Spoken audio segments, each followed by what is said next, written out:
Okay, karon po ay July 30, 2024.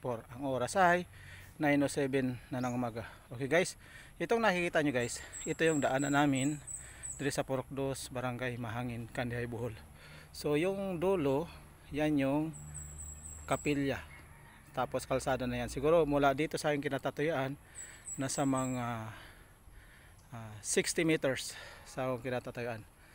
Tapos, so ngayon, ito yung labat at ito yung yuta ng aking silingan dere.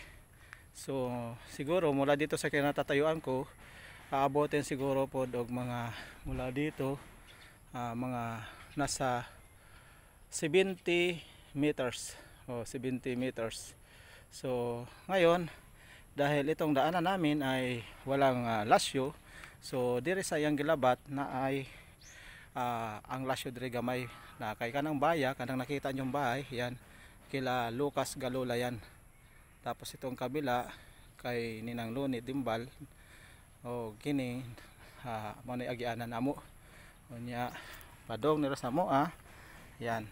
Okay na bahay na ako murag siman gikan na guys sa akong mga pasayrong naluis ako akan niadto na gingnan ako sila na wala akong bahay unya nagpuyor ako sa akong biyanan unya mo niyang bahay sa akong biyanan niadto unya naluis sila sa kuha mo nang tagaan nila ako kwarta pakapin hanbo ang metro nila nasa 82 mahimong 100 o 150 unya akong gitigom kay wala kasi akong bisyo kaya dahil mura pa ang materyales dati kaya yan natigom-tigom simula 2005 hanggang 2012 yan ganyan ang forma pero wala pang finishing yan sa gawas sa loob lang kasi mabuhangin tapos ang sawag niya na linoleum floor mat ba dili tile sa floor mat linoleum.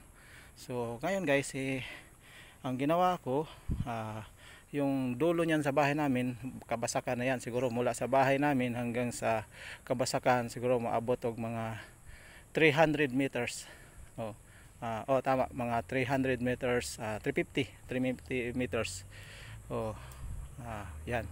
So ngayon naghimo ako lasyo dire kay ang agianan lagi namo dire way kagian sa tubig so kining gilabat sa akong silingan sakto ni para way makaaging na mga tao baka nya karon ang giwat na ako gimana ako ni siya agianan sa tubig dire sa iyang labat ayan kay ang tubig kasi kay wala siya ilasyo wa siya agianan ari siya sa tunga sa kalsada so hitak kay lapok pa man ni masiminto nya kay tungod lagi sa kaniadtong panahon na hantod karon na mamay nga kaugalingon ning yuta nya kay kini mga utlanan na sila so way problema ning utlanan agianan sa mga tao maghatag gyud ta og usa ka metro og tunga kay matud pa sa gobyerno usa ka metro og tunga ang kinahanglan ihatag sa agianan sa mga tao para hapsay ang ilang agianan nya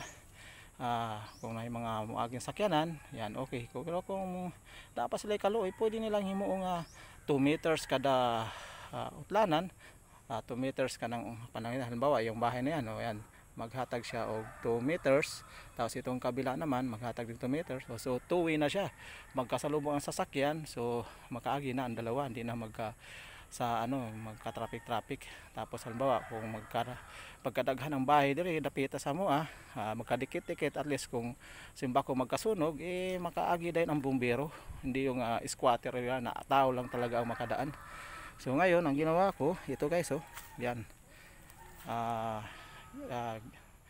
pinala ko yan ang tubig na yan kasi syempre mahirap lang kami dito sa barangay walang budget so walang nagasikaso so ako na mismo ang nagdahan-dahan para kung mamatay man ako puhon hindi ko naman tumadala sa kamatayan tong aking ginagawa yan so kung mamatay ako puhon at least na ako'y handumanan sa ilaha na naghatag og kaayuhan tingnan mo ito yung tubig ito kalsada yan yan padung sa yan kita nyo yan basa na maluoy ko sa akong mga silingan na maglakaw unya basa ang yuta unya paano ko madaw guys ganito madaw ito basa yuta yan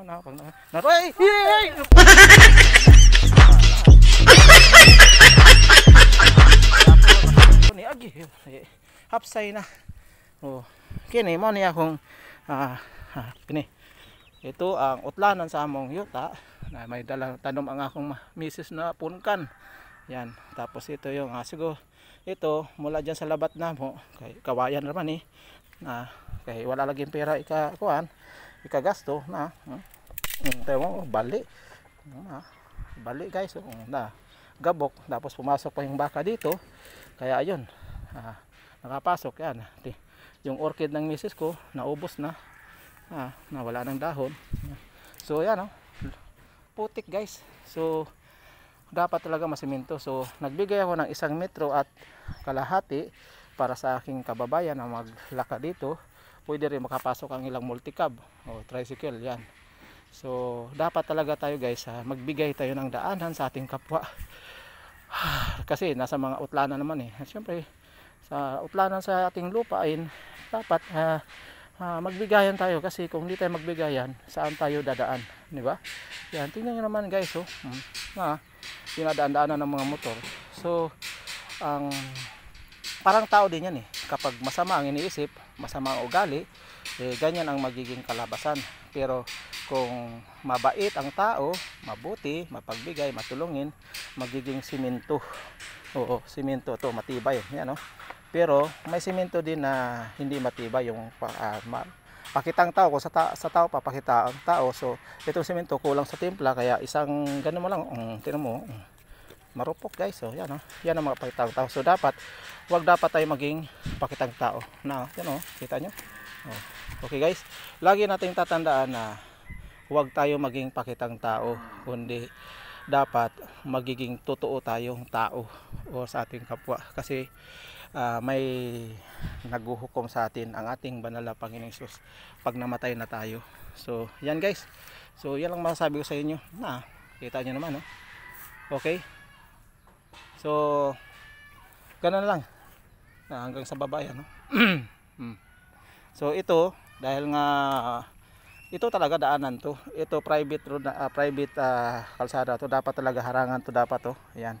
So dapat yung mga utlanan dapat ang daanan lang So itong may-ari ito, patay naman ang may-ari. So yung asawa niya busy pa siguro kaya hindi pa niya nalabat kagaya nito na may labat. Yan okay. So yun lang guys, salamat sa inyong panonood guys. Lagi natin tatandaan na maging mabuti tayo sa kapwa, mapagbigay, maging mahinahon, at higit sa lahat magpakumbaba. Okay guys, salamat sa inyong panonood guys. Salamat. Share nyo guys kung nagustuhan nyo yung aking video. Kung hindi, patayin nyo na lang ako.